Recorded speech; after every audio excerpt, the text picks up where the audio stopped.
For more episode subscribes के novels Hindi channel. Story सुनने से पहले स्टोरी को शेयर करना ना भूले। ऐप शुरू करते हैं। My wife is 5 beautiful goddess episode 61 से 70। एलेक्स ने सांप जैसी आग को आसमान की ओर बढ़ते और लाल लपटों में फूटते हुए देखा। मुझे लगता है मैक्स मुसीबत में है। एलेक्स ने शाप दिया और भागने के लिए भूत को छोड़ दिया और आगे बढ़ने वाला था, लेकिन उसने अपने कदम रोक दिए और पटाखे को देखा और सोचा कि आने वाले सिग्नल की दिशा एयॉन का क्षेत्र होनी चाहिए। इस मामले के बारे में सोचते ही एलेक्स की आंखें चौड़ी हो गईं।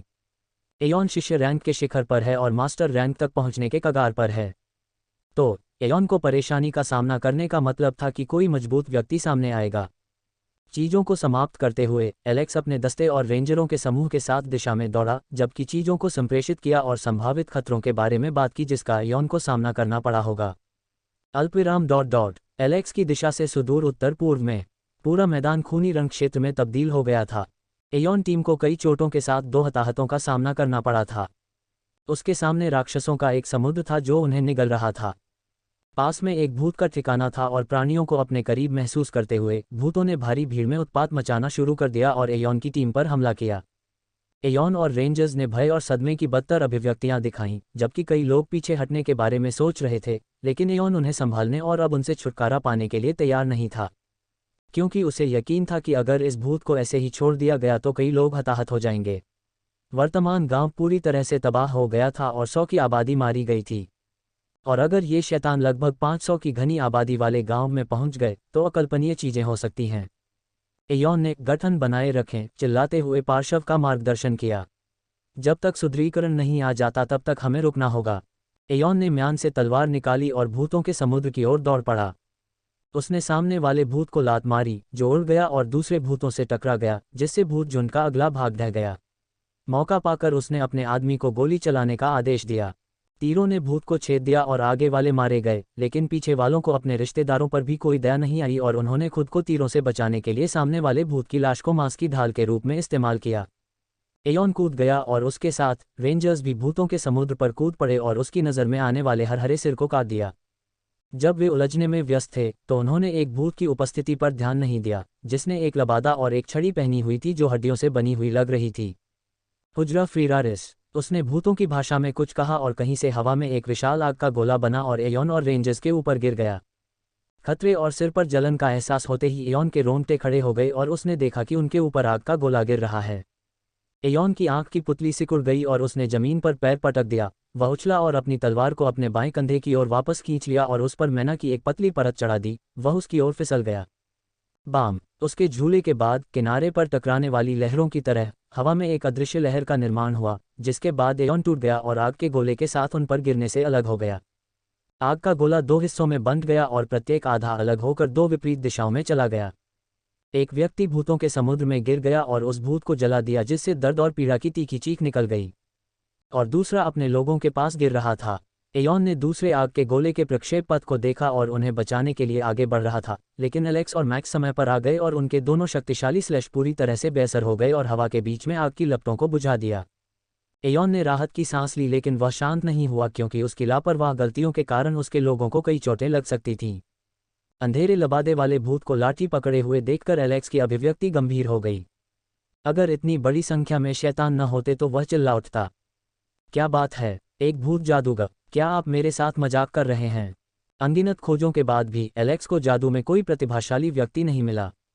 यद्यपि प्रतिभा के बावजूद कोई भी जादूगर हो सकता है, लेकिन इसके लिए उन्हें व्यापक शिक्षण और मार्गदर्शन की आवश्यकता होती है और नेवान में कोई जादूगर टावर नहीं है, न ही कोई जादूगर स्कूल है।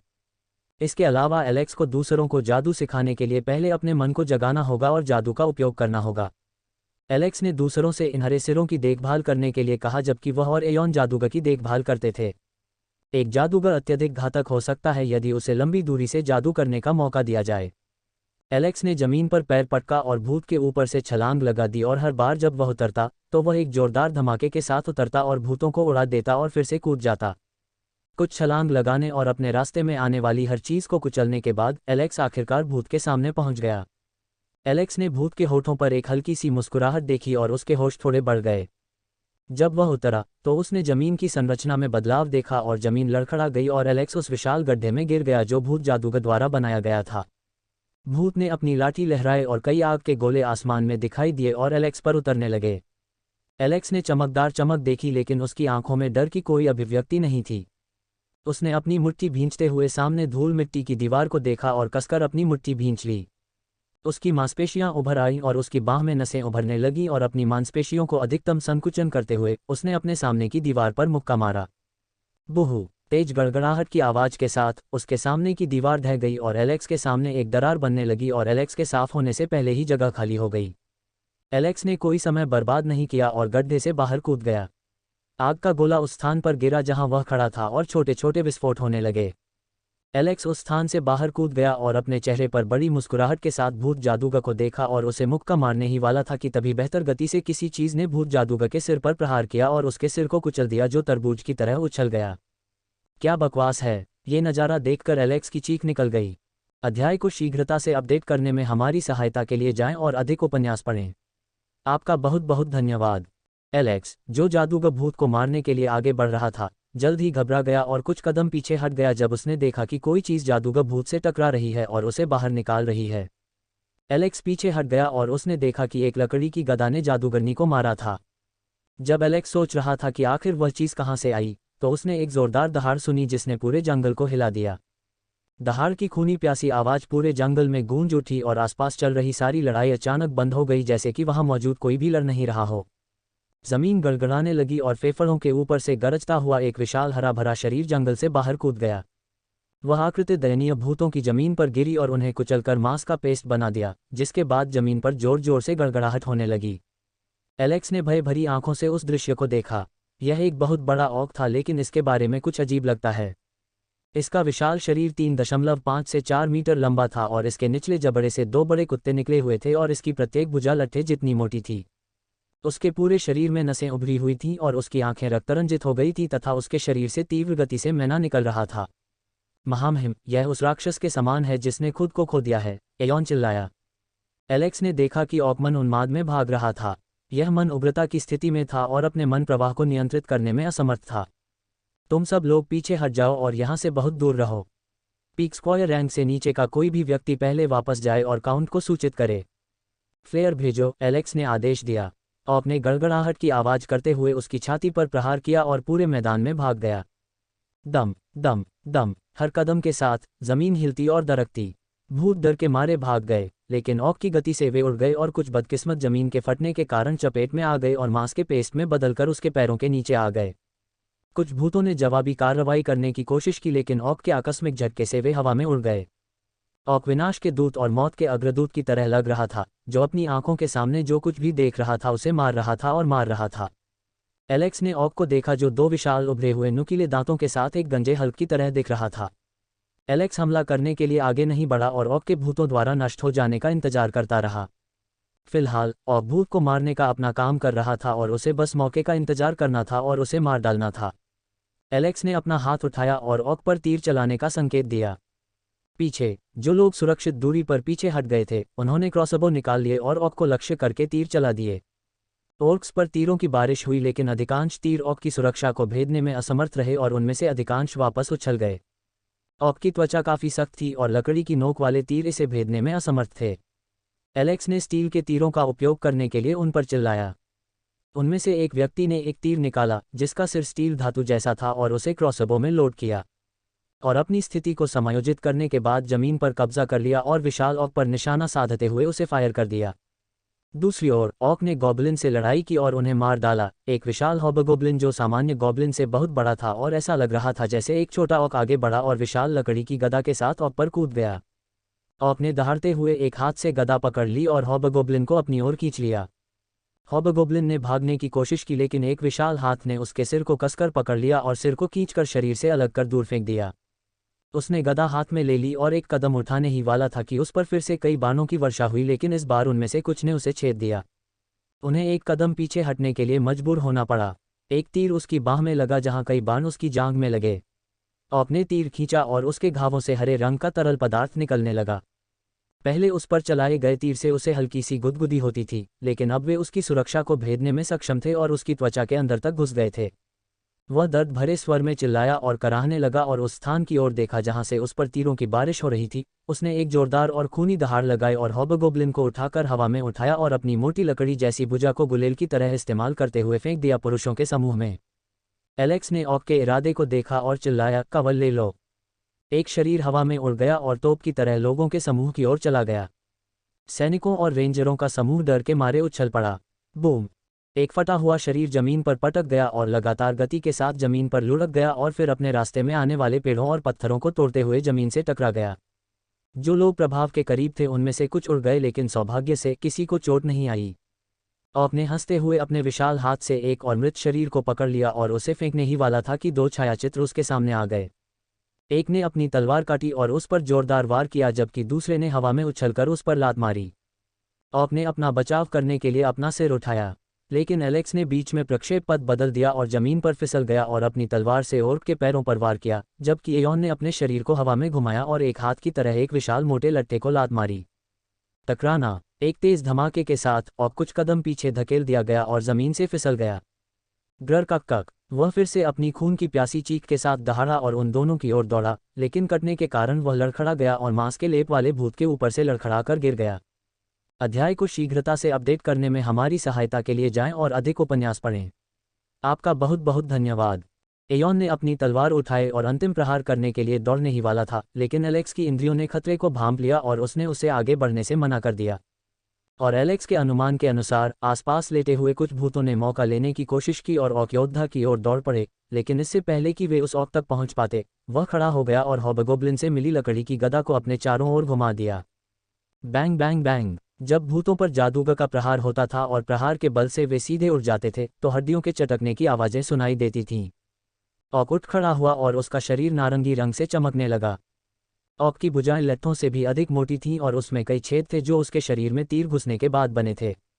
ऑक का शरीर गर्म होने लगा और धुआं दिखाई देने लगा और घाव गायब हो गए और यहाँ तक कि पैरों पर भारी खूनी घाव भी गायब हो गया, जिसने इसे संतुलन से बाहर रखा, एक भी खरोंच छोड़े बिना गायब हो गया। क्या बकवास है! एयोन अपनी आंखों के सामने हुए चमत्कार को देखते हुए सदमे और अविश्वास की अभिव्यक्ति के साथ चिल्लाया। जबकि ऑक्स में पुनर्जनन की अच्छी क्षमता थी, इसका मतलब यह नहीं था कि घाव इतनी जल्दी ठीक हो जाएगा। क्या हम उस चीज़ को हरा सकते हैं? क्या ऐसे पुनर्जनन के साथ यह असंभव नहीं है? एयोन ने कांपती आवाज में पूछा। उसके शरीर में प्रचंड मन ने हर चीज़ को बढ़ा दिया था। उनकी भूख, उनका गुस्सा, उनकी ताकत और यहाँ तक कि उनकी पुनर्जनन क्षमता भी। एकमात्र भाग्यशाली बात यह है कि ऑक ने अपनी चेतना खो दी है और वह एक पागल बैल की तरह हर चीज़ पर हमला कर रहा है। एलेक्स ने बताया, हमें बस सावधानी से वार से बचने की जरूरत है और हम उसे नीचे गिरा सकते हैं। चाहे किसी का उत्थान कितना भी शक्तिशाली क्यों न हो, वह अपने कटे हुए अंगों को वापस नहीं उगा सकता है। एलेक्स की बातें सुनकर एयोन अंततः थोड़ा शांत हो गया। ऑक की हरी आंखें क्रोध से रक्तरंजित हो गईं क्योंकि उसने अपने सामने दो छोटे आकार के ठिगने मनुष्यों को देखा जिन्होंने उसका रास्ता रोकने की कोशिश की थी। उसने छाती की मांसपेशियों को ढोल की तरह बजाया, मानो वह उन्हें अपनी गांड मटकाकर भागने की चेतावनी दे रहा हो। ऑक ने विशाल गदा खींची जो उसे हॉबगोब्लिन को कुचलने के बाद मिली थी और मानव पर एक जानलेवा नजर डाली। उसने एक जोरदार दहाड़ दी। गदा को कसकर पकड़कर वह गड़गड़ाते कदमों से एलेक्स पर हमला करता है। जमीन गड़गड़ाने लगी और उसके विशाल पैर का निशान जमीन पर हल्की दरारों के साथ रह गया और जल्द ही वह एलेक्स और एयोन के ऊपर दिखाई दिया। जब वह हमले की सीमा में आ गया तो उसने एलेक्स पर अपनी गदा को नीचे की ओर घुमाया। एलेक्स झूले के चाप की ओर भागा और अपनी गति का उपयोग करके वह झूले के नीचे लुढ़क गया और महसूस किया कि हवा का एक तेज झोंका उसके चेहरे से टकराकर उसके पास से गुजरी विस्थापित हवा पर चला गया और गदा एक बाल की चौड़ाई से एलेक्स से चूक गई। एयोन का पूरा शरीर कांप उठा जब उसने देखा कि गदा एलेक्स के शरीर से कितनी करीब से निकली थी और एलेक्स इस प्रहार से बाल बाल बच गया, लेकिन किसी भी तरह से यह एक संयोग नहीं लग रहा था, बल्कि एलेक्स एक योद्धा की तरह लग रहा था जिसने अपनी प्रवृत्ति को निखारने के लिए अनगिनत लड़ाइयां लड़ी थीं। एलेक्स उछला और अपनी तलवार उठाते हुए ऑक से कुछ दूरी पर चला गया। ऑक ने अपने शरीर को एलेक्स की ओर घुमाया और एयोन को पूरी तरह से नजरअंदाज कर दिया और यहाँ तक कि उसके अस्तित्व के बारे में भी भूल गया। ऑक ने एलेक्स पर छलांग लगाई और अपनी गदा घुमाई। बूम! गदा गड़गड़ाहट की आवाज के साथ जमीन से टकराए और एक छोटा सा गड्ढा बन गया, लेकिन एलेक्स ने प्रहार को चकमा दे दिया और उद्घाटन देखकर उसने ऑक की बाहों के नीचे एक साफ कट दे दिया। एलेक्स दर्द की कराह सुन सकता था जो ऑक के होठों से निकल रही थी, जिससे वह गुस्से में और अधिक उन्मादी हो गया था और ऑक ने अपनी सारी तर्कसंगतता खो दी थी। जैसे ही वह एलेक्स पर झपटा, उसने अपनी तलवार को क्षैतिज पकड़ में पकड़ लिया और अपने कंधे को थोड़ा नीचे कर लिया और खुद को थोड़ा ढीला कर लिया। ऑक ने अपनी गदा फिर से एलेक्स पर घुमाई, लेकिन एलेक्स ने अपनी चाल सही समय पर तय की और जमीन पर गिर गया। उसने गदा को अपने सिर के ऊपर से गुजरने दिया और अपनी तलवार को एक कोण पर घुमाया और ऑक के हाथों पर मार दिया, जिससे ऑक का खाली हाथ और तलवार कट गई। एलेक्स की हरकत का अनुसरण किया और सफाई से उंगलियों को अलग कर दिया। एलेक्स ने मौका लेते हुए फिर से अपनी तलवार घुमाई, लेकिन ऑक समय पर प्रतिक्रिया करने में सक्षम था और उसकी तलवार को रोकने में सक्षम था। एलेक्स को ऐसा महसूस हुआ जैसे उसने लोहे की एक विशाल दीवार से टकराया हो और उसे एक जोरदार पलटाव मिला हो, जिसने उसे अंदर से जोर से मारा और उसके सुन्न हाथों के कारण उसके कदम लड़खड़ा रहे थे और उसे कुछ कदम पीछे हटने के लिए मजबूर होना पड़ा क्योंकि वह जमीन से फिसल गया। लेकिन एलेक्स पीछे नहीं हटा, बल्कि खुद को ऑक पर लॉन्च कर दिया। चूंकि ऑक का शरीर विशाल था, एलेक्स को विशाल ऑक पर पैर जमाने में कठिनाई नहीं हुई। उसके पैर ऑक की मोटी लॉग आकार की कलाई पर आ गए और इसे पैर के सहारे के रूप में उपयोग करते हुए वह फिर से कूद गया और हवा में उसने अपने शरीर को घुमाया। एलेक्स ने चतुराई से खुद को लॉन्च किया और अपनी तलवार काट दी, जो विशाल ऑक के कंधे को चीरते हुए निकल गई और ऑक पर एक बड़ा गहरा घाव दिखाई दिया। घाव से खून एक फव्वारे की तरह एक भयानक गड़गड़ाहट के साथ बह रहा था, जबकि एलेक्स ने गर्दन की मांसपेशियों को काटने के बाद मांसपेशियों को बाहर निकाला और उसकी तलवार की नोक ऑक की गर्दन की हड्डी से कुछ इंच की दूरी पर थी। लेकिन इससे पहले कि एलेक्स अपनी तलवार गर्दन में गहराई तक घुसा पाता, ऑक ने उसे एलेक्स पर पटकने की कोशिश में अपना हाथ बढ़ाया। ऑक की ताकत किसी भी इंसान को चीरने के लिए पर्याप्त थी, इसलिए एलेक्स ने मौका नहीं लिया और ऑक के कंधों को कुचलते हुए खुद को दूर की ओर ले गया। दरार, एक चटकने की आवाज़ सुनाई दी और ऑक का कंधा खिसक गया। ऑक के होठों से दर्द की एक हल्की आह निकल गई। एलेक्स ने देखा कि ऑक की गर्दन पर घाव गायब होने लगा था, लेकिन पहले के विपरीत उसकी गर्दन पर एक निशान दिखाई दिया। इसके अलावा एलेक्स की भविष्यवाणियां सही थीं क्योंकि भूत की कटी हुई उंगलियां वापस नहीं बढ़ीं। अध्याय को शीघ्रता से अपडेट करने में हमारी सहायता के लिए जाएं और अधिक उपन्यास पढ़ें। आपका बहुत बहुत धन्यवाद। एलेक्स ने ऑक के दूसरी तरफ देखा और उसके होंठ ऊपर की ओर मुड़ गए और उसके चेहरे पर एक फीकी मुस्कान आ गई। ऐसा लगता है कि उसकी तैयारी पूरी हो गई है। एलेक्स ने देखा कि कुछ उसकी ओर तेजी से आ रहा है और वह सहजता से किनारे की ओर कूद गया और झटके से बच गया। जैसे ही ऑक ने दहाड़ते हुए एक विशाल गदा उसके पीछे पटकी और गदा फेंकी और फिर गिरे हुए भूतों और चट्टानों को उठाकर एलेक्स पर फेंकना शुरू कर दिया। ऑक ने जमीन पर खोजा और जो कुछ भी उसके हाथ में आया उसे एलेक्स की ओर फेंक दिया। जब एलेक्स ने ऑक को चीजें उठाकर उस पर फेंकते हुए देखा तो वह जमीन के चारों ओर घूम गया। दुष्ट और घृणित इंसान ने उसके सभी हमलों से बचकर उसे पूरी तरह से परेशान कर दिया था। उन्मादी ऑक आखिरी हताश प्रयास में उछला और गुस्से में दहाड़ता हुआ उसकी मुट्ठी जमीन पर पटक दी।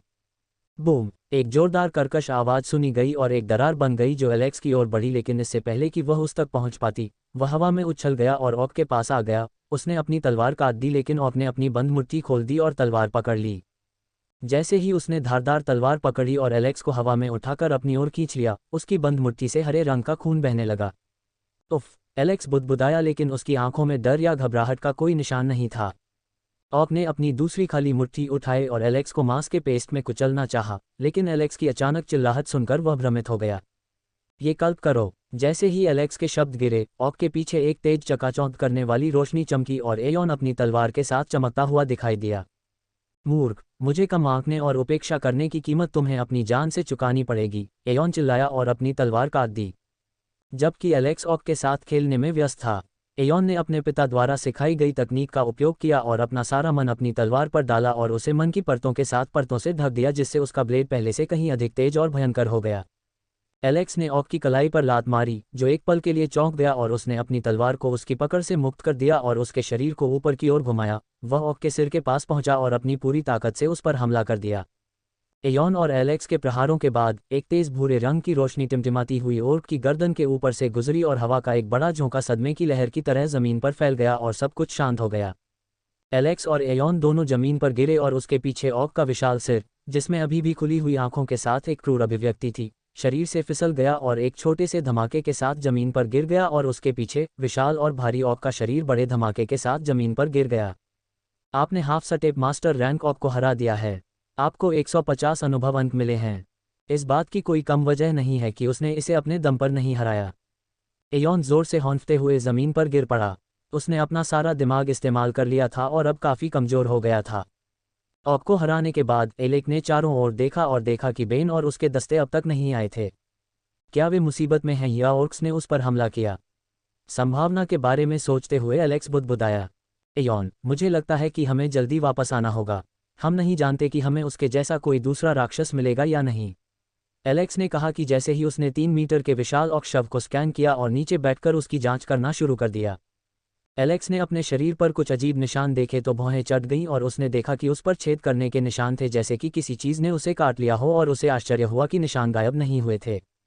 मैक्स, ऑक की लाश को किले में ले जाओ, एलेक्स बोला और कुछ रेंजरों को ले गया और क्षेत्र का सर्वेक्षण करने का फैसला किया। अल्पविराम डॉट डॉट राक्षसों का एक झुंड जंगल से होकर गुजरा और अव्यवस्थित तरीके से भाग गया क्योंकि उन्होंने अपने सामने एक मिट्टी की दीवार देखी। उन्होंने अपने होंठ चाटे और आंखें मूंद कर और अपनी जीभ से लार की बूंदें गिराते हुए दौड़े जो जमीन पर गिरीं। जैसे ही भूत दल जंगल से बाहर निकला, उन्हें अपने भाग्य से एक गांव मिल गया। वे गांव की बाहरी परिधि में कदम रखने ही वाले थे कि भाग रहे भूतों में से एक अचानक पीछे हट गया और उसके शरीर में कंपन होने के साथ वह पीछे गिर गया और उसने छटपटाहट की आवाज निकाली। दूसरे भूत ने अपने कदम रोक दिए क्योंकि एक तीर उसके सिर में घुस गया था। इसके बाद उन पर बहुत से बाणों की वर्षा हुई, मानो बाणों के तूफान ने उन्हें उड़ा दिया हो। शुल्क, एलेक्स अपने सूखे मुंह से चिल्लाया जो कुछ तरल पदार्थ का प्यासा था। उनका आदेश पूरे स्थान पर गूंज उठा और उसका पालन करते हुए लोगों की टोली तलवार और ढाल लेकर भूत की ओर दौड़ पड़ी। बैंग बैंग बैंग, तेज चीख पुकार के साथ धातु के टकराने की तेज आवाजें सुनाई देने लगीं, जिससे पूरा स्थान हिल गया। एलेक्स ने एक विशाल भूत को जंगल से बाहर आते और उसकी ओर भागते देखा। एलेक्स ने जमीन पर कदम रखा और अपने पैरों पर ताकत लगाकर अपने शरीर को आगे की ओर बढ़ाया, जिससे तोप की तरह हॉबगोब्लिन्स की ओर गोली चली। हॉबगोब्लिन ने एलेक्स पर अपनी नज़र नहीं डाली क्योंकि उसे उससे कोई खतरा महसूस नहीं हुआ और उसने मानव को कुचलने के लिए बस एक साधारण झटका दिया, लेकिन दुश्मन को कम आंकने की उसकी गलती उसे काफ़ी महंगी पड़ी, जिसे वह अपने जीवन में कभी नहीं भूलेगा। केवल तभी जब वह जीवित रहे। उसके झूलने के बाद एक बड़ा हाथ उसके ऊपर से गुजरा और खून बिखर गया और एक हल्की सी आवाज़ सुनाई दी। हॉबगोब्लिन अपने रास्ते पर रुक गया और उसने अपनी पीठ घुमाई और देखा कि उसका हाथ पीछे की ओर उड़ रहा है और जमीन पर गिर रहा है। और इससे पहले कि वह डर कर चिल्ला पाता, एक तेज रोशनी चमकी और उसकी आंखें चौंधिया गईं। एलेक्स ने अपनी तलवार हिलाई जो खून से लथपथ थी और वापस गांव की ओर चला गया जहां 40 लोग कुछ झोपड़ियों में छिपे हुए थे। हमने उनसे छुटकारा पा लिया। कृपया हमें वापस फॉलो करें। अब स्थिति काफ़ी गंभीर है। चीज़ें साफ होने के बाद आप वापस लौट सकते हैं। एलेक्स ने उन लोगों के समूह की ओर आंखें मूंद कर बात की जो काफ़ी चर्चा के बाद अंततः सहमत हुए। एलेक्स ने राहत की सांस ली क्योंकि आखिरकार 6 घंटों के बाद वह वापस जा सका। अध्याय को शीघ्रता से अपडेट करने में हमारी सहायता के लिए जाएं और अधिक उपन्यास पढ़ें। आपका बहुत बहुत धन्यवाद। एलेक्स ने भूतों को साफ करके लौटने के बाद खून और पसीने से भरे अपने कपड़े उतार दिए और खून और बदबू से छुटकारा पाने के लिए एक अच्छा गर्म स्नान किया। गर्म स्नान करने के बाद वह कमरे में कुर्सी पर बैठ गया जो उसे आवंटित किया गया था और अपनी ठुड्डी को रगड़ा। वह काफ़ी थका हुआ महसूस कर रहे थे। आज उसने खुद को चरम सीमा तक धकेल दिया था, फिर भी उसकी थकावट केवल शारीरिक थी जबकि अंदर से वह काफ़ी ताज़ा और जीवंत महसूस कर रहा था। उसकी मजबूत आत्मा के साथ, जिसे पीढ़ियों की यातनाओं से पोषित किया गया था और देवी के विशेष उपचार से गुजरते हुए, अगर वह मानसिक रूप से थक गया तो यह अजीब होगा। बिना किसी अच्छी लड़ाई के राजधानी में रहने से उनकी मांसपेशियों में ऐंठन हो गई थी जो उनके एड्रेनालाइन को बढ़ा सकती है। एलेक्स ने सोचा कि वर्षों तक हर दिन युद्ध की देवी द्वारा धमकाए जाने के बाद लड़ाई उसकी चेतना में अंकित हो गई है और जिन दिनों उसने कोई लड़ाई नहीं की थी वह खुद को काफ़ी अलग महसूस करता था, जिससे उसे आश्चर्य होता था कि क्या वह एक मनोरोगी बन गया है। एलेक्स ने कमरे के चारों ओर देखा और आह भरी क्योंकि वह रिया की उपस्थिति के बिना काफ़ी अकेला महसूस करता था जो हमेशा अपनी चमकती प्यारी आंखों के साथ उसके पास रहती थी और हमेशा उसकी देखभाल करती थी। जब भी वह इस तरह बैठता, रिया जादुई तरीके से हवा में से उसके पीछे आ जाती और कुछ मीठे और सुखद शब्द फुसफुसाते हुए उसके कंधे की मालिश करने लगती, जिससे एलेक्स को एक स्वर्गीय एहसास होता जिससे उसका दिल पिघल जाता। अरे रिया, क्या तुम भी खाली समय में मेरे बारे में सोचती हो? मुझे नहीं पता कि मेरी बाकी पत्नियां क्या कर रही होंगी, लेकिन मैं भाग्यशाली होगा कि मुझे मेरी सारी बदतमीजी के लिए कोसा नहीं जाना पड़ेगा। एलेक्स हंसा। एलेक्स उठ खड़ा हुआ और अपनी गर्दन फैलाकर आज की लड़ाई के बारे में सोचने लगा। अचानक से ऑक की उपस्थिति काफ़ी असामान्य थी और एलेक्स को इसके बारे में बुरा लगा। सिस्टम, आप ऑक के बारे में क्या सोचते हैं? एलेक्स ने गंभीर भाव से पूछा। मेज़बान, मैं इसके बारे में कुछ नहीं जानता। यदि आप मुझसे ऑक का विश्लेषण करने के लिए कह रहे हैं तो मैं आपसे क्षमा मांग सकता हूं। मैं इस तरह का काम नहीं कर सकता। केवल एक चीज़ जो मैं कर सकता हूं वह है आपकी ताकत को थोड़ा थोड़ा करके जारी करना। एलेक्स ने अब और कुछ नहीं बोला और न ही सिस्टम की निंदा की। यदि यह कोई और समय होता तो वे दोनों पहले से ही उपदेश दाव ऑफ कर्सिस प्रतियोगिता में शामिल हो गए होते, लेकिन अब एलेक्स चीज़ों के बारे में मजाक करने के मूड में नहीं था। आइए पहले नमूने की जांच करें। एलेक्स बुदबुदाया और गंभीर अभिव्यक्ति के साथ खड़ा हो गया। अंदर एक विशाल विशाल कमरा जो पहले भंडारण के लिए उपयोग किया जाता प्रतीत होता था, अब खाली था। वह स्थान तहखाना था और विविध कार्यों के लिए प्रयोग किया जाता था। बीच में खून से लथपथ एक विशाल शव था, खून का एक निशान जो घंटों तक बहने के बाद जम गया था और एक छोटा ठोस पोखर बन गया था। एलेक्स और उसके बाद हैमिल्टन ऑक के विशाल शव की ओर चले। जैसे ही एलेक्स करीब आया, एक हल्की घृणित दुर्गंध ने उसकी नाक पर हमला किया जिससे वह लगभग उल्टी करने पर मजबूर हो गया। चूंकि शव को कई घंटों तक छोड़ दिया गया था, इसलिए वह सड़ने लगा और उससे तीखी दुर्गंध आने लगी जिससे व्यक्ति को कई दिनों तक खाना खाना बंद करना पड़ सकता है। एलेक्स की नाक थोड़ी हिली लेकिन उसने ज्यादा परवाह नहीं की और नीचे बैठकर उसने चिपचिपे ऑक के शरीर पर अपनी उंगली घुमानी शुरू कर दी। शव की जांच करने के बाद एलेक्स के चेहरे पर शिकन आ गई और उसकी आंखें गुस्से से जलने लगीं। हैमिल्टन ने एलेक्स की अभिव्यक्ति में बदलाव देखा लेकिन उसने ये पूछने में जल्दबाजी नहीं की कि एलेक्स ने क्या खोजा और एलेक्स की परीक्षा समाप्त होने तक इंतजार किया। एलेक्स खड़ा हुआ और बोला, अंकल हैमिल्टन, क्या आपको ऑक के साथ हमारी लड़ाई का विवरण मिला? हैमिल्टन ने एलेक्स की बातें सुनी और सिर हिलाया। जैसा कि आप जानते हैं, उनके घाव उन्मादी अवस्था में आते ही तुरंत ठीक हो जाते थे, लेकिन अगर आप ध्यान से देखेंगे तो उनके शरीर में कुछ छोटे और सूक्ष्म घावों के निशान हैं। और मुझे नहीं लगता कि ये उस लंबे समय तक रहने वाले घाव के निशान हैं जो उसे हमारी लड़ाई या किसी अन्य से मिला था। यह उसके पागल बनने से पहले हुआ होगा। हैमिल्टन की भौहें सिकुड़ गईं क्योंकि वह एलेक्स के शब्दों को समझ नहीं सका और उसने पूछा, महामहिम, चूंकि ऑक्स योद्धा जनजातियों से संबंधित हैं, तो क्या निशान होना स्वाभाविक नहीं है? और जहां तक मुझे पता है कि ऑक के बहादुर योद्धा युद्धों के निशान को एक प्रतीक के रूप में लेते हैं, उनकी बहादुरी और वीरता के बारे में। आप इसके बारे में सही हैं, एलेक्स ने संक्षिप्त सिर हिलाते हुए और ऑक के हाथों की ओर इशारा करते हुए कहा। उन्होंने आगे कहा, लेकिन उस निशान को देखो। क्या आपको लगता है कि कोई इसे युद्ध से प्राप्त कर सकता है? हैमिल्टन ने भौहें सिकोड़ लीं और उस स्थान की ओर देखा जिसकी ओर एलेक्स ने इशारा किया था। उसने करीब जाने और बेहतर नज़र डालने के लिए अपने शरीर को ओर्ट के हाथ की ओर झुकाया और जैसे ही उसने निशान देखे, उसकी आंखें सदमे और अविश्वास से चौड़ी हो गईं। हाथों की कलाई पर गहरे गोल निशान थे जो आमतौर पर कैदियों में तब देखने को मिलते हैं जब उन्हें कसकर हथकड़ी लगाई जाती है, और ऑक पर भी निशान उसी के समान थे। हैमिल्टन के शरीर में एक पल के लिए झटका लगा और उसने गंभीर भाव से एलेक्स की ओर देखा और पूछा, महामहिम, आप इसके बारे में क्या सोचते हैं? एलेक्स ने भी झुककर घाव को छुआ और कहा, पहली बात, ये निशान बिल्कुल हाल के लग रहे हैं। नहीं, अगर हम सोचें कि उसे ये कैसे मिले, हो सकता है कि उसने कोई पाप किया हो और ऑक जनजाति ने इस ऑक को जेल में डाल दिया हो। या जैसे ही एलेक्स दूसरी बात बताने जा रहा था, उसकी सांसें तेज हो गईं। एलेक्स ने समझाया, हो सकता है कि यह ओआरसी एक प्रयोग केंद्र से भाग गया हो और यह स्पष्टीकरण काफ़ी प्रशंसनीय है और इसके सच होने की अच्छी संभावना है। हैमिल्टन का चेहरा विकृत हो गया और उसने गंभीर भाव से ऑक की ओर देखा। यदि एलेक्स का अनुमान सही था और जंगल के अंदर कहीं गुप्त ठिकाने पर एक प्रयोग चल रहा था, तो स्थिति उसकी अपेक्षा से अधिक परेशानी वाली है। केवल एक उन्मादी ऑक उनकी एक चौथाई सेना को कुचल सकता है, और यदि उनमें से लगभग एक दर्जन होते, तो केवल भगवान ही जानता है कि उन पर किस प्रकार की आपदा आएगी। अंकल हैमिल्टन, मुझे कुछ चीज़ों की जांच करने के लिए आपकी मदद की ज़रूरत है, एलेक्स बोला। अध्याय को शीघ्रता से अपडेट करने में हमारी सहायता के लिए जाएं और अधिक उपन्यास पढ़ें। आपका बहुत बहुत धन्यवाद। काउंट हैमिल्टन ने सिर हिलाया और पूछा, तुम्हें मुझसे क्या करने की ज़रूरत है? मैं चाहता हूं कि आप अपने मन को ऑक में प्रवाहित करें और ऑक के मन कोर की जांच करें, एलेक्स ने बात की और काउंट हैमिल्टन को प्रक्रिया के बारे में थोड़ा समझाया। तुम्हें इतनी परेशानी उठाने की क्या ज़रूरत है? क्या हम ऑक का मैनाकोर नहीं निकाल सकते क्योंकि यह पहले ही मर चुका है? हैमिल्टन ने पूछा। नहीं, मैं पहले चैनल देखना चाहता हूं और देखना चाहता हूं कि उनमें कुछ अजीब तो नहीं है। तो कृपया इसमें अपना मन डालें, एलेक्स ने कहा। हैमिल्टन ने सिर हिलाया और अपनी उंगली उठाई और मैना उसकी उंगली पर घनीभूत होने लगी। उसने इसे ऑक के शरीर पर रख दिया और मैना को ऑक के अंदर प्रसारित करने की कोशिश की। ऑक के शरीर ने एक फीकी रोशनी उत्सर्जित की क्योंकि मन उसके मन चैनलों के माध्यम से प्रवाहित हुआ और उसके शरीर के अंदर समा गया। हैमिल्टन ने भौहें चढ़ा ली क्योंकि उन्हें लगा कि ऑक मन चैनल ठीक नहीं थे और दूसरों से काफ़ी अलग लग रहे थे। वह जानता था कि राक्षसों और मनुष्यों के मन चैनल अलग अलग होंगे, लेकिन फिर भी उनमें मनुष्यों के साथ कुछ समानता थी। इसके अलावा ऑक अधिकांशतः मन को जागृत नहीं करता है और उनमें से जो अत्यधिक प्रतिभाशाली हैं केवल वे ही इसे जागृत करने में सक्षम थे, लेकिन ऑक की शारीरिक संरचना काफ़ी अजीब थी।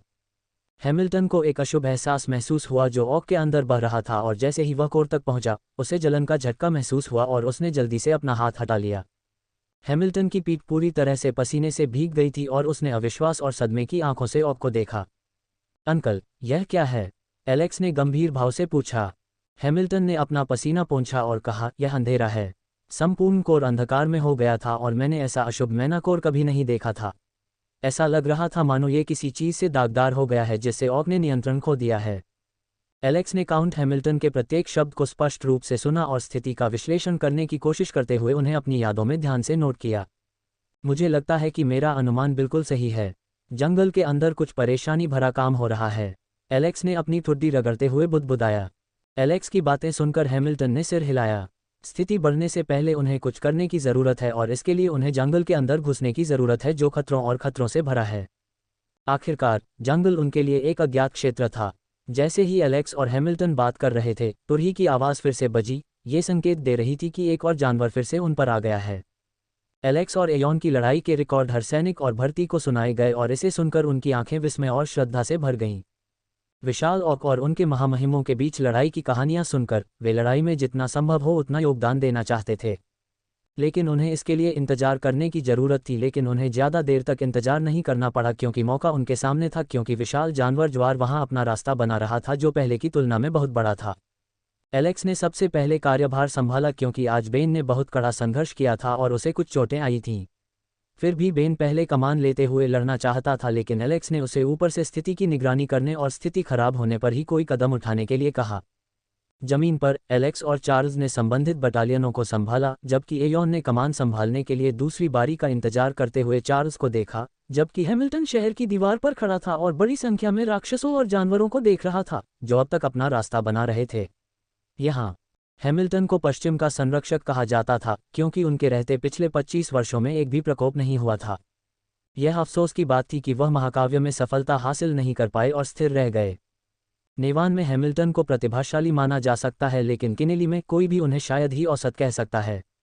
उनके लिए कोई संभावना न देखकर यह स्पष्ट था कि अकादमियां उनका समर्थन नहीं करेंगी। विभिन्न अच्छी युक्तियों के ज्ञान से लैस और किनले में एक अच्छी अकादमी में प्रशिक्षित वह अपने रैंक के अन्य लोगों की तुलना में काफ़ी बेहतर था। जब एलेक्स इस मामले के बारे में सोचता है तो वह अकादमी में न जाने के लिए खुद को काफ़ी भाग्यशाली मानता है, क्योंकि वह जानता था कि अकादमी में उसका अध्ययन एक उपन्यास की तरह भाई बहनों के एक दूसरे के गले पर हाथ फेरने से भरा होगा। इसकी तुलना में एलेक्स एक स्वतंत्र व्यक्ति था और जो चाहे कर सकता था। एलेक्स ने भीड़ की ओर देखा और चिल्लाया, अपनी ढालें तैयार करो, अपना भाला उठाओ और तलवारें तेज करो। अब इन राक्षसों को कुचलने का समय आ गया है जो हम पर नजरें गड़ाने का साहस करते हैं। यह उनके लिए हमारे क्रोध का सामना करने का समय है। अपने अंदर के जानवर को बंधन से मुक्त करो। अब आगे बढ़ो, लेकिन केवल अपनी गांड पिटवाने के लिए मूर्ख की तरह मत लड़ो। ये राउंड 2 का समय है। हाँ है। दूसरों की नज़रों में ऐसा लग रहा था मानो वे किसी पार्टी में जा रहे हों, लेकिन खाने पीने और शराब से भरी पार्टी के बजाय वे जानवरों का खून पीने जा रहे हों। एलेक्स की बातें सुनकर सिपाही चिल्लाया और अपनी सारी ताकत लगाकर जानवर की ओर बढ़ गया। एलेक्स ने सामूहिक विनाश का अपना हथियार निकाला और अपने कंधे पर रख लिया। यदि उसके पास आने वाले राक्षस और जानवरों को सामूहिक विनाश के इस हथियार से पहले मांस के पेस्ट में बदल दिए गए जानवरों की भीड़ के पिछले अनुभव के बारे में पता होता तो उनमें से आधे पहले ही मौके से भागने के बारे में सोचते। फिर भी मीट क्रशर के मिथक को देखने के बाद उनके भागने में देर नहीं हुई होगी, जिसकी प्रसिद्धि जल्द ही दूर दूर तक फैलने वाली थी।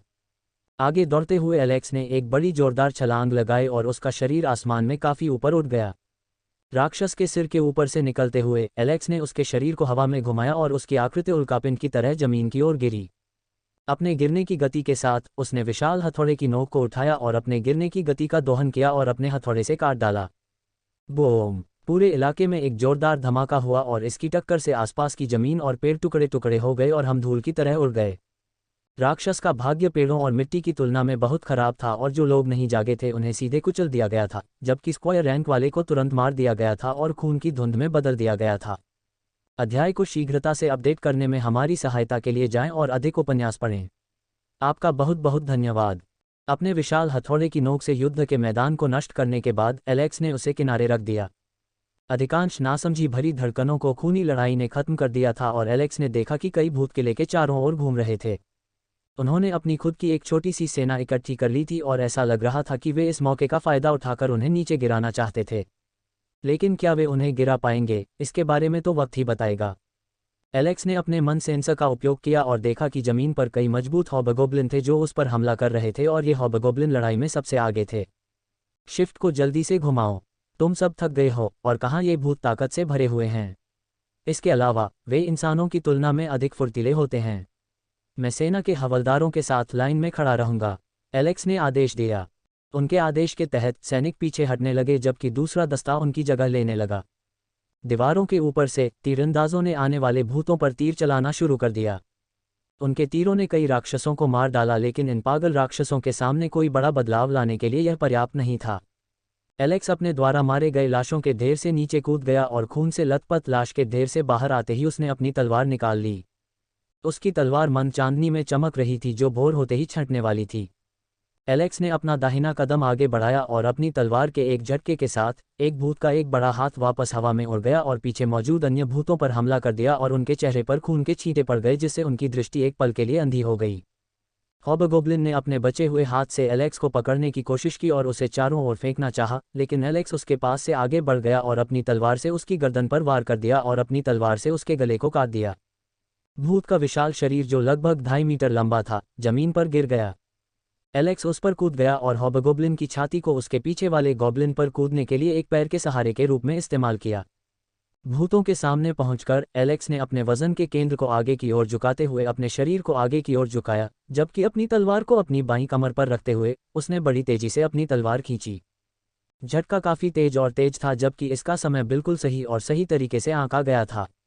एलेक्स की तलवार तेजी से उड़ी और भूतों की आंतों में बहुत गहराई तक जा घुसी। उसकी तलवार उनकी आंतों के पार चली गई और गहरा घाव हो गया। उसकी तलवार तेजी से चली और कट से उसने कई भूतों को मार डाला जो अंदर की ओर आ रहे थे एक बार में। प्रभावशाली, बहुत बढ़िया। एलेक्स द्वारा तलवारबाजी का प्रभावशाली प्रदर्शन देखकर काउंट हैमिल्टन बुदबुदाया।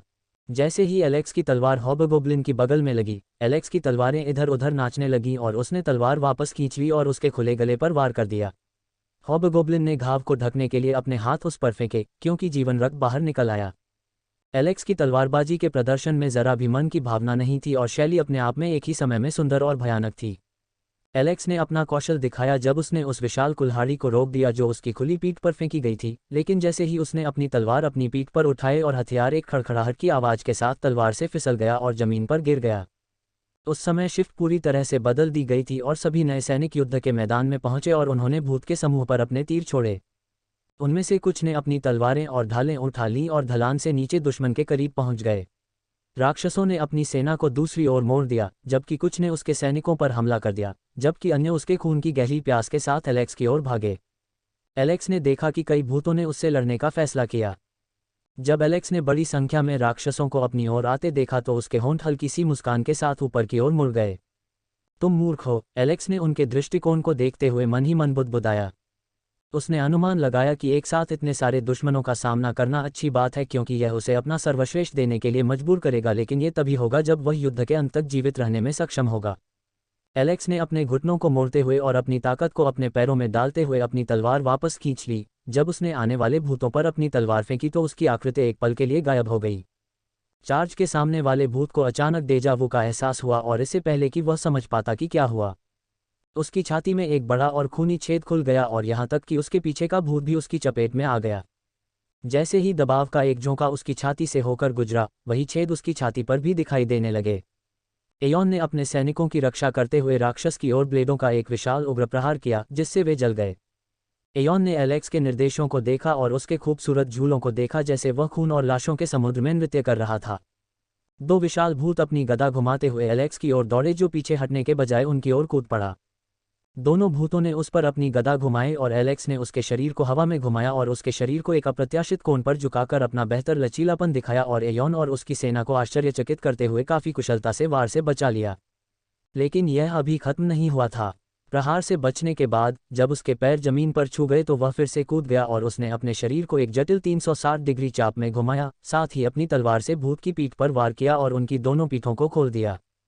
एक अन्य भूत एलेब की ओर दौड़ा और जैसे ही उसे एक रास्ता मिला उसने अपनी गदा एलेक्स की पीठ पर दे मारी। लेकिन एलेक्स को पीछे मुड़कर देखने की जरूरत नहीं थी और जैसे कि उसकी नज़र उसकी पीठ पर थी, उसने बस अपने ऊपरी शरीर को झुकाते हुए और हमले के समय अपने शरीर को मोड़ते हुए अपनी कलाई को घुमाया और काटा। उसकी तलवार भूत की गदा के बाहरी किनारे से फिसल गई और चिंगारी उड़ गई क्योंकि दोनों धातुएं एक दूसरे से टकराकर गिर गईं। भूत की गदा की दिशाएं एक अंतर से बदल गईं और वह एलेक्स के पास से एक बाल की लंबाई से आगे निकल गई, जबकि एलेक्स की तलवार ने भूत की आंत को चौड़ा कर दिया, जिससे आंत से खून झरने की तरह बहने लगा। बहुत बढ़िया महामहिम। इस दृश्य को देखने वाला हर कोई क्षण भर के लिए स्तब्ध रह गया और इस लड़ाई में एलेक्स द्वारा दिखाई गई सुंदर और तेज निर्णायक तलवारबाजी से मंत्रमुग्ध हुए बिना नहीं रह सका। वे सभी एलेक्स की प्रशंसा किए बिना नहीं रह सके और उन सभी के दिल में एक जलन महसूस हुई जिसके कारण वे एलेक्स के नेतृत्व का पालन करना चाहते थे और दुश्मनों को कुचलना चाहते थे और उसे देखते हुए उसकी कुछ चालें सीखना चाहते थे। काउंट हैमिल्टन ने एलेक्स की तलवारबाजी को देखा और सोचा कि यह सबसे अच्छी नहीं तो सबसे अच्छी तलवार शैलियों में से एक है जो उसने देखी है। और जिस तरह से एलेक्स ने हमले से बचाव किया, उससे वह युद्ध के मैदान में एक अनुभवी की तरह लग रहा था, जिसने अनगिनत लड़ाइयां लड़ी लेकिन फिर भी कठोर युद्ध के मैदान में लड़ते हुए बच गया। एक सच्चा योद्धा जो हाथ में तलवार लेकर खून और लाशों के समुद्र पर नाचता था। अध्याय को शीघ्रता से अपडेट करने में हमारी सहायता के लिए जाएं और अधिक उपन्यास पढ़ें। आपका बहुत बहुत धन्यवाद। गल्प। एलेक्स को लड़ते देख एयोन ने अपनी लार निगल ली। हालांकि एलेक्स की तलवारबाजी और लड़ाई काफ़ी अच्छी थी और उसकी शैली काफ़ी भयंकर थी, लेकिन अकेले युद्ध के मैदान में दौड़ने की प्रकृति के कारण एयोन को डर था कि एलेक्स के साथ कोई दुर्घटना हो सकती है। एयोन ने हाथ हिलाया और अपने बगल वाले आदमी की ओर इशारा किया और कहा, मैं तुम्हें एक काम देने जा रहा हूं जिसे तुम्हें करना होगा, चाहे स्थिति कितनी भी खराब क्यों न हो जाए। हाँ कमांडर। उसके बगल के सैनिकों ने आदर से लैस होकर एयोन को सलाम किया और आशा भरी निगाहों से एयोन की ओर देखा। अभिजात वर्ग का एक दस्ता बनाएं और महामहिम का अनुसरण करें और उन्हें सुरक्षित रखने का प्रयास करें। मैं नहीं चाहता कि लापरवाही के कारण उसके साथ कुछ बुरा हो। एयोन ने अपना हाथ हिलाकर उस आदमी को जल्दी से आगे बढ़ने का इशारा किया, लेकिन उसने ये देखकर भौहें चढ़ा लीं कि कोई भी आगे नहीं जा रहा था और उसने पीछे मुड़कर देखा तो सैनिक मूर्ति की तरह अपने चेहरे पर जमे हुए खड़े थे। क्या वे मेरे आदेश का पालन क्यों नहीं कर रहे हैं? एयोन तब बोला जब उसने एक जानवर को दो हिस्सों में बांट दिया जो उसकी ओर दौड़ पड़ा। कमांडर, क्या आप इसके बारे में निश्चित हैं? उनमें से एक व्यक्ति ने बात की और अपना सिर एलेक्स की ओर घुमाया और उसे देखकर उसने आगे कहा, वैसे मैं चीजें देख रहा हूं, मुझे नहीं लगता कि महामहिम को हमारी सुरक्षा की आवश्यकता है। उसकी बातें सुनकर उसके पीछे मौजूद सभी लोगों ने सिर हिलाया। आखिरकार अगर कोई एलेक्स को दूर से देखता है तो वह इन हरे सिर वाले भूतों के बजाय एक जानवर की तरह दिखता है और ऐसा लगता है कि इन भूतों को एलेक्स से सुरक्षा की जरूरत है, न कि इसके विपरीत। वास्तव में कई लोगों को उन भूतों पर दया आने लगी जो एलेक्स पर हमला कर रहे थे। भूतों के साथ एलेक्स की क्रूर लड़ाई को देखकर जो भूत के सिर को पूरी तरह से काट रहे थे, किसी को भी भूत पर दया आ सकती है और वह एलेक्स से इस बेचारे भूत पर दया दिखाने के लिए कह सकता है। एयोन ने अपने सैनिकों की ओर घूरकर देखा और बोला, मुझे इसके बारे में पता है, लेकिन वह अकेले ही लड़ रहा है और आसपास कोई नहीं है। हालांकि वह लापरवाह नहीं है, हमें पहले से ही सावधानी बरतनी चाहिए। तो बस वहां जाओ और समय बर्बाद करना बंद करो, एयोन चिल्लाया। सैनिक ने एक स्वर में सिर हिलाया और एलेक्स की ओर भागने लगा, जबकि एयोन ने दृश्य देखा और बुदबुदाया। क्या उन्हें यकीन है कि उसमें वे बर्बर लक्षण नहीं थे? एलेक्स को खून से लथपथ देखकर एयोन कांप उठा और सीधे भूत के महत्वपूर्ण स्थानों पर वार कर रहा था। एलेक्स पूरी तरह से उग्र हो गया और उसका शरीर सिर से पैर तक खून से लथपथ था। अगर कोई एलेक्स को देखे तो उसकी हालत देखकर घबरा सकता है और गलती कर सकता है कि यह एलेक्स का खून है और वह बुरी तरह घायल हो गया है। आओ, मुझे अपना खून दो। हाँ, उत्कृष्ट, मुझे अपना जीवन दे दो। तुम्हारी मृत्यु मेरा पोषण होगी। एलेक्स अपनी तलवारें चारों ओर घुमाते हुए पागलों की तरह चिल्लाया। मेजबान, थोड़ा शांत हो जाए। अपने आप को अंतहीन हत्या और कत्लेआम में मत खो। सिस्टम को डर लगने लगा कि एलेक्स नियंत्रण से बाहर हो सकता है और उसके अंदर निष्क्रिय पड़ा राक्षस किसी भी क्षण जाग सकता है। जागृति के बिना एलेक्स द्वारा इस प्रकार की शक्ति प्राप्त करने का विचार ही कई लोगों को मौत तक डरा सकता है और कुछ तो ये सोचकर अपने पैंट में पेशाब भी कर देते हैं कि यदि एलेक्स लगभग एक मास्टर रैंक ले सकता है जबकि उसने अपने मन को जागृत नहीं किया है, तो क्या होगा जब उसने अपने मन को जागृत किया होगा। सिस्टम को एलेक्स के बारे में सब कुछ पता था और वह एक बात के बारे में निश्चित था, जिस दिन एलेक्स का मन जाग गया, इस दुनिया में निश्चित रूप से तबाही मचेगी। एलेक्स अपने आप में एक चलती फिरती आपदा थी, अपने आप में एक परमाणु बम जो थोड़ा भी उकसाए जाने पर किसी भी समय फट सकता है। यह उन कई कारणों में से एक था जिनके कारण एलेक्स के कौशल को पहले ही सील कर दिया गया था और एलेक्स को कौशल को धीरे धीरे ठीक करने की अनुमति दी गई थी। मन की जागृति के साथ कई कौशल खुल जाएंगे जो एलेक्स के शस्त्रागार में निष्क्रिय पड़े थे और प्रत्येक कौशल स्वयं देवी द्वारा सिखाया गया था जो पूर्णता का प्रतीक था। वास्तव में एलेक्स के प्रशिक्षण के अंत तक एलेक्स उन कौशलों में से कुछ का उपयोग देवी की तुलना में अधिक कुशलता से कर सकता था और जादू में उसका नियंत्रण देवी के बराबर पहुंच गया था। कुल मिलाकर एलेक्स एक खतरनाक प्राणी बन गया था जिसे अगर मार्गदर्शन के बिना अकेला छोड़ दिया जाए तो वह पागल हो जाए तो पूरी दुनिया को नष्ट कर सकता है। और यह एलेक्स को नियंत्रण में रखने के लिए सिस्टम कार्यों में से एक था। चिंता मत करो, मुझे ठीक हूँ, मैंने अपना दिमाग नहीं खोया है। क्या आपको लगता है कि मैं इन बच्चों के साथ खेलते हुए खुद को खो दूंगा? एलेक्स बोला जबकि सिस्टम ने उत्तर दिया, मैं बस उन्हें डरा रहा हूँ। मेज़बान, फिर भी सतर्क रहना बेहतर है। आप और अधिक लापरवाह होते जा रहे हैं, इसलिए कृपया सावधान रहें ताकि आप अपना बेकार जीवन न खोएं। जब एलेक्स ने सिस्टम द्वारा उसके जीवन को बेकार बताने की बात सुनी तो उसके होंठ अनियंत्रित रूप से हिलने लगे। तुम बेकार हो, तुम्हारा परिवार बेकार है। नहीं, तुम्हारी पूरी 14 पीढ़ियां बेकार हैं, एलेक्स चिल्लाया। मेजबान, मुझे आपको याद दिलाने के लिए खेद है लेकिन इस प्रणाली में न तो माता पिता थे और न ही कोई परिवार, इसलिए मैं इसके लिए क्षमा चाहता हूँ। सिस्टम की आवाज़ सुनकर एलेक्स के माथे पर एक मोटी नस उभर आई, लेकिन उसने तुरंत इसे बंद कर दिया और सिस्टम से अपनी स्थिति विंडो दिखाने के लिए कहा क्योंकि उसने स्तर बढ़ने की एक और अधिसूचना सुनी। एलेक्स ने अपने आंकड़े देखे। नाम एलेक्स वॉन स्टेन, प्रजाति मानव, रैंक कोई नहीं, स्तर 38, एक्सेप्ट 0/1850, HP 79/86, मन 0, ताकत 44, चपलता 44, सहनशक्ति 41, जीवन शक्ति 43, जादू 0, आंकड़े अंक 28, सक्रिय कौशल सत्य की आंखें अनलॉक, मन सेंसर अनलॉक, सम्राट करिश्मा लॉक, सम्राट दबाव लॉक, लेडी लक का आशीर्वाद लॉक, चंगा लॉक, पुनर्स्थापित करें लॉक, देवी बफ लॉक। निष्क्रिय कौशल भेदी जोर स्तर 0, लौह भारी तलवारबाजी स्तर 0, एबिसल स्लैश स्तर 0, ग्रैंड मार्शल आर्ट स्तर 0, ताकतवर पंच स्तर 0, जादू लॉक 5, मौलिक श्वास तकनीक स्तर G। उसने देखा कि वह जादुई प्रतिमा एक धुंधली रेखा के साथ प्रकट हुई थी, जिसका अर्थ था कि उसे अपना मन जागृत करने में अधिक समय नहीं लगेगा। एलेक्स अपने आंकड़ों को देख रहा था और सोच रहा था कि आंकड़ों को कहाँ रखा जाए, तभी उसके मन सेंसर ने कुछ हल्की हलचल का पता लगाया। सिग्नल मिलते ही एलेक्स ने मैना सेंसर को सक्रिय कर दिया और उसकी रेडी प्रवृत्ति बढ़ा दी। उसकी अभिव्यक्ति बदसूरत हो गई। अध्याय को शीघ्रता से अपडेट करने में हमारी सहायता के लिए जाएं और अधिक उपन्यास पढ़ें। आपका बहुत बहुत धन्यवाद। एलेक्स की अभिव्यक्ति काफ़ी गंभीर हो गई और वह जोर जोर से चिल्लाने लगा, वापस आना, सभी लोग किले में वापस आ जाओ, ढाल का निर्माण करें। एलेक्स अपने फेफड़ों के शीर्ष पर दहाड़ उठा। एलेक्स के आदेशों को सुनकर सभी को आश्चर्य हुआ कि राजा को उन्मत्त व्यवहार करने के लिए क्या हुआ होगा। इसके अलावा ये पहली बार था कि उन्होंने उसके चेहरे पर इतनी असहज अभिव्यक्ति देखी थी। सभी ने पीछे हटने का फैसला किया। आसपास के क्षेत्र में लड़ रहे शेष जानवरों और राक्षसों और भूतों को अचानक खतरे का एहसास हुआ और उन्होंने पीछे हटना शुरू कर दिया, जिससे एलेक्स को छोड़कर सभी लोग आश्चर्यचकित हो गए, जो संरचना की ओर वापस भाग गए। किले की चोटी पर हैमिल्टन की अभिव्यक्ति विकृत हो गई क्योंकि अंततः उसे एक तीव्र धमकी भरी अनुभूति महसूस हुई। एलेक्स के अलावा केवल हैमिल्टन ही जंगल के अंदर हो रहे बदलावों को नोटिस करने में सक्षम थे। चार्ल्स, कार्यभार संभालो, मैं नीचे जा रहा हूँ, काउंट हैमिल्टन ने आदेश दिया और किले की दीवारों से नीचे कूद गया। हैमिल्टन नीचे कूदे और आगे बढ़े और एलेक्स के पास खड़े हो गए जबकि सभी सैनिकों ने ढालों की एक विशाल पंक्ति बनाते हुए अपनी ढालें उठा लीं।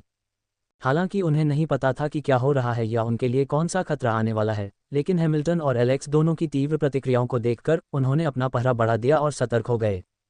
अचानक पूरे इलाके में सन्नाटा छा गया, लेकिन हर किसी को महसूस हो रहा था कि यह तूफान के आने से पहले की शांति है। धीरे धीरे और लगातार हर किसी को एक हल्का कंपन सुनाई दे रहा था और उन्होंने धरती के हल्के हल्के हिलते हुए भी देखा। चारों ओर हो रहे परिवर्तनों को महसूस करते हुए उन्होंने सामने की ओर देखा। पक्षियों को आकाश में उड़ते हुए तीखी टर की आवाज़ें निकालते हुए देखा, जैसे कि वे उन्हें सचेत कर रहे हों। पेड़ बाएं से दाएं हिलने लगे और आखिरकार उन्हें घने झाड़ियों वाले जंगल के अंदर एक हल्की सी हलचल नजर आई, और वे पूरी तरह से भयभीत हो गए जब उन्होंने एक विशाल कतार को व्यवस्थित तरीके से उनकी ओर आते देखा। उन्हें देखकर एलेक्स के हाव भाव तीखे हो गए और उसने अपनी तलवार पर पकड़ मजबूत कर ली। उसके सामने वुल्फ ट्राइब्समैन और ऑक की एक पूरी बटालियन थी जो युद्ध के लिए पूरी तरह तैयार लग रही थी। उन्हें स्कैन करने पर एलेक्स ने पाया कि लगभग 150-200 भेड़िया आदिवासी और लगभग 500 ऑक उनकी ओर बढ़ रहे थे, और उनकी संयुक्त शक्ति का उपहास करने लायक कुछ भी नहीं था। वह भेड़िया आदिवासियों के बीच एक मास्टर रैंक भी महसूस कर सकता है जो जनजाति का प्रमुख प्रतीत होता था। नेवान शहर में जब एलेक्स और उसके सैनिक जानवरों के ज्वार के खिलाफ लड़ रहे थे, एक निश्चित व्यक्ति एक मनोरंजक दृश्य देख रहा था। एक उबड़ खाबड़ गली में एक लड़की तेजी से भागी जबकि कई आकृतियां उसका पीछा कर रही थीं। उसके कपड़े फटे हुए थे और उसके गालों से आंसू बह रहे थे जो खून की बूंदों के साथ जमीन पर गिर रहे थे। उसका पीछा इन लोगों ने किया जो डाकुओं के समूह प्रतीत होते थे। नेवान की राजधानी के समृद्ध होने के बाद कई चोरों और डाकुओं ने अपने नुकीले दांत दिखाने शुरू कर दिए। मैक्स और बेन की अनुपस्थिति के नेतृत्व में एलेक्स और 10 सिटी क्रॉप्स के साथ वे चिंताजनक दर से बढ़े और जल्द ही यथासंभव अधिक अराजकता पैदा करने की कोशिश की। लड़की दिखने में काफ़ी अच्छी थी, लेकिन उससे भी ज़्यादा उसके पास एक कीमती चीज़ थी जिस पर डाकुओं की नज़र पड़ी और उन्होंने सोचा कि उस चीज़ को पाकर और उसे बेचकर वे अमीर बन जाएंगे। लड़की तेजी से आगे बढ़ते हुए बाईं और दाईं ओर मुड़ गई। उसकी छाती ऊपर नीचे हो रही थी जबकि उसके बिखरे हुए बाल उसके चेहरे पर आ रहे थे। उसका एक खराब जूता यातना झेलने में असमर्थ था और अंततः टूट गया, जबकि इधर उधर भाग रही लड़की लड़खड़ाकर गिर गई। हा हा हा हा, बहुत बढ़िया लड़की, हमने तुमसे कहा था कि चीज़ें सौंप दो और फिर हम तुम्हें सुरक्षित छोड़ देंगे, लेकिन तुम्हें बस इधर उधर जाना होगा और हमारे लिए चीज़ें मुश्किल करनी होंगी। उनमें से एक आदमी बोला, अब उस चीज़ के साथ साथ हम ब्याज भी लेंगे। तुम्हें अपने शरीर के साथ ब्याज भी चुकाना होगा। लड़की अपने सामने स्वादिष्ट भोजन देखकर वे सभी हंसे और अपने होंठ चाटे। उनमें से एक लड़की की ओर दौड़ा और उसे खींचने के लिए अपना हाथ लड़की की ओर बढ़ाया। नहीं नहीं, लड़की थोड़ी उम्मीद से चिल्लाई कि शायद आखिरी वक्त में कोई उसकी चीख सुनकर उसे बचा ले। रास्ते में उसने कई लोगों से मदद मांगने की कोशिश की, लेकिन इंसानों के भेष में इन जानवरों को देखकर सभी ने आंखें मूंद लीं। अधिकांश सड़कें बिना किसी व्यक्ति के सूनी थीं और रात के मौत के सन्नाटे में केवल इन डाकुओं जैसे लोग ही घूम रहे थे। जैसे ही वह आदमी उस नाजुक लड़की पर झपटने के लिए तैयार हुआ और उसे पकड़ने के लिए अपना हाथ बढ़ाया, वह अचानक अपनी जगह पर रुक गया। उसका हाथ लड़की के चेहरे से बस कुछ इंच की दूरी पर था और बेहद भयभीत होकर वह अपना हाथ आगे नहीं ले जा पा रहा था और उसे लगा कि उसका पूरा अस्तित्व जम गया है। उसके साथी जो पीछे एक भयावह मुस्कान के साथ हंस रहे थे, उसने झुंझलाहट से उसकी ओर देखा और चिल्लाया, क्या बकवास है डायल, क्या आप चुड़ैल की सुंदरता से इतने आश्चर्यचकित हैं कि आप एक पल के लिए ठिठक गए? क्या गधा है? वह आदमी बोला और एक कदम आगे बढ़ा, लेकिन दूसरे आदमी की तरह वह आगे नहीं बढ़ पा रहा था। और जल्द ही वहां मौजूद सभी लोगों ने उस विसंगति को देखा जिसने उन्हें अंदर तक स्तब्ध कर दिया।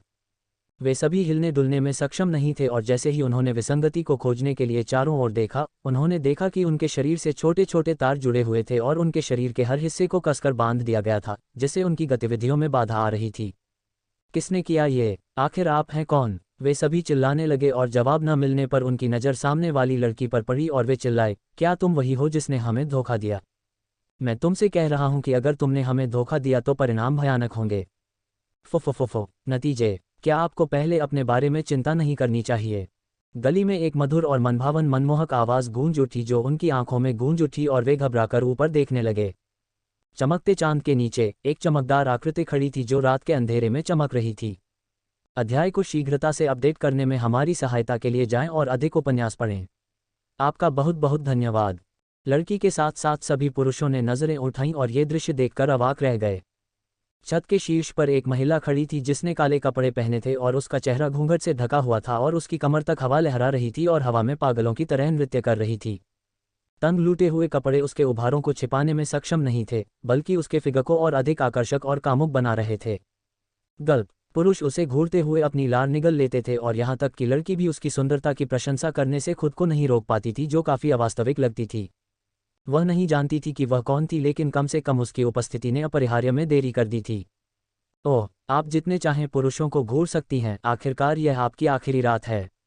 वह गर्मजोशी और प्यार से भरी नर्म मासूम आवाज़ में बोलती थी जिसने पुरुषों के दिमाग को धुंधला कर दिया था, लेकिन केवल वह जानती थी कि उसकी आवाज़ उनकी मौत की सजा थी। उसने अपनी उंगलियां उठाईं और उसे थोड़ा घुमाते हुए अपनी उंगली घुमाई। उसकी उंगली के एक साधारण इशारे से तारें गति में सभी के चारों ओर लिपट गईं, जिसने उन्हें कसकर पकड़ लिया। चंद्रमा की हल्की रोशनी तारों से परावर्तित हुई और कई लोगों ने पाया कि पूरे क्षेत्र में तारें बिछाई गई थीं जो हल्की चमक रही थीं। और उसकी उंगली की हरकत से लोगों के चारों ओर लिपटी हुई डोरियां कड़ी हो गईं और उनके घावों से कट दिखाई देने लगे और घावों से खून बहकर डोरी को रंगने लगा। अह! सभी आदमी भयभीत होकर चिल्लाने लगे और भीख मांगने लगे। कृपया हमें बख्शें, एन दया करना, हम तुरंत वहां से चले जाएंगे, कृपया हमें छोड़ दीजिए। खुद को ऐसी जानलेवा स्थिति में पाकर लोग चीखने चिल्लाने लगे और दर्द से कराहने लगे। कितनी मधुर और सुखद आवाज़ है। क्या तुम उस लड़की के साथ कुछ नहीं करना चाहते थे? आप इसे अभी क्यों नहीं आजमाते? महिला शांत स्वर में बोली। उस महिला के शब्द सुनकर पुरुषों के गले में शब्द अटक गए, जो उनकी पीड़ा देखकर आनंद ले रही थी। उन्हें खुले मुंह से अपनी ओर घूरते देखकर वह अपनी जीभ चटकाती है। टस्क टस्क, आप में कोई मज़ा नहीं है, महिला बोली और अपनी मुट्ठी भींच ली।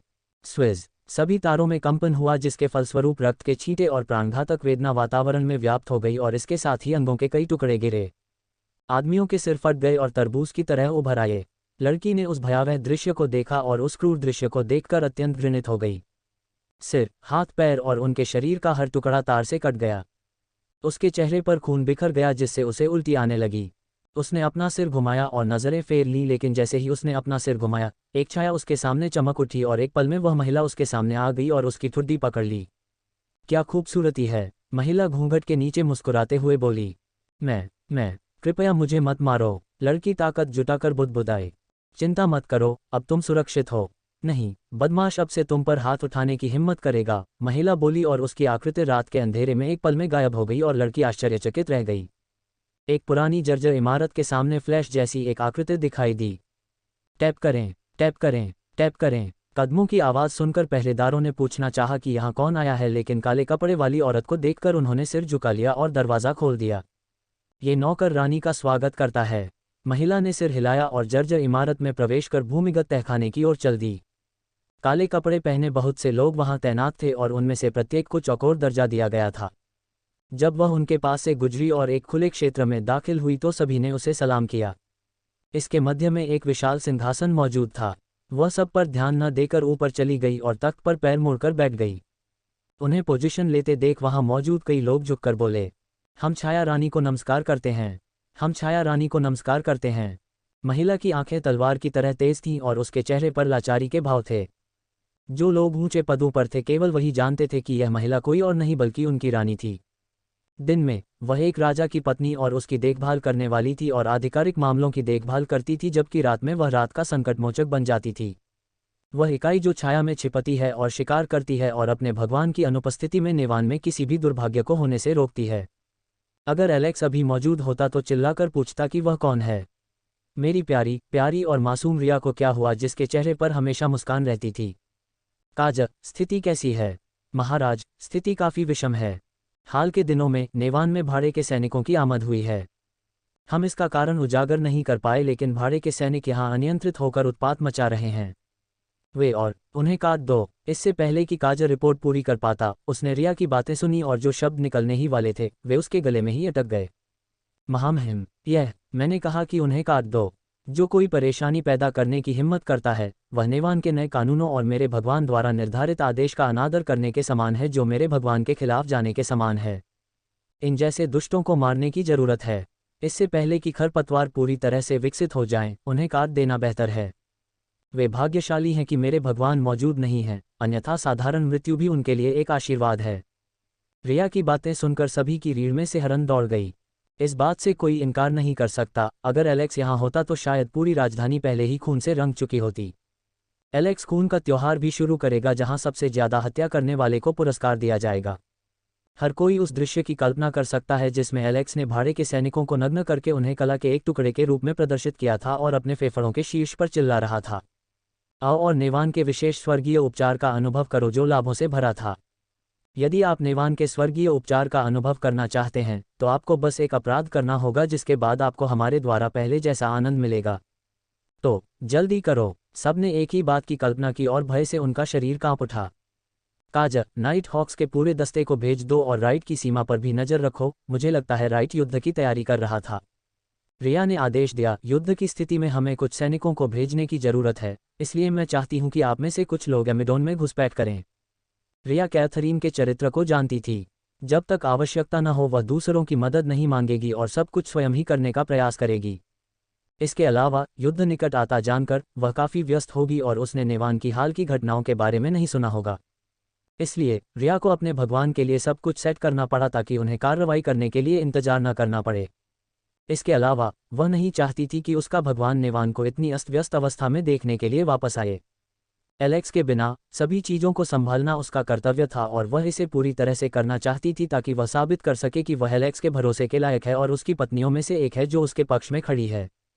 आखिरकार उनके प्रभु की सभी पत्नियों में से वह एकमात्र ऐसी पत्नी है जिनके पास अन्य सभी की तरह आधिकारिक दर्जा नहीं था। अब बर्खास्त करो, रिया ने आदेश दिया। जैसे ही वे चले गए, रिया ने जोर से आह भरी और छत की ओर देखा जिसमें खाली जगहें थीं और दरारों के बीच चांद की रोशनी चमक रही थी। उजले चांद को देखकर रिया निराशा भरे स्वर में बोली, माय लॉर्ड, आप कब लौटेंगे? तुम्हारे बिना सब कुछ बासी लगता है। क्या तुम भी मेरे बारे में वैसा ही सोचती हो जैसा मैं तुम्हारे बारे में सोचता हूँ? अध्याय को शीघ्रता से अपडेट करने में हमारी सहायता के लिए जाएं और अधिक उपन्यास पढ़ें। आपका बहुत बहुत धन्यवाद।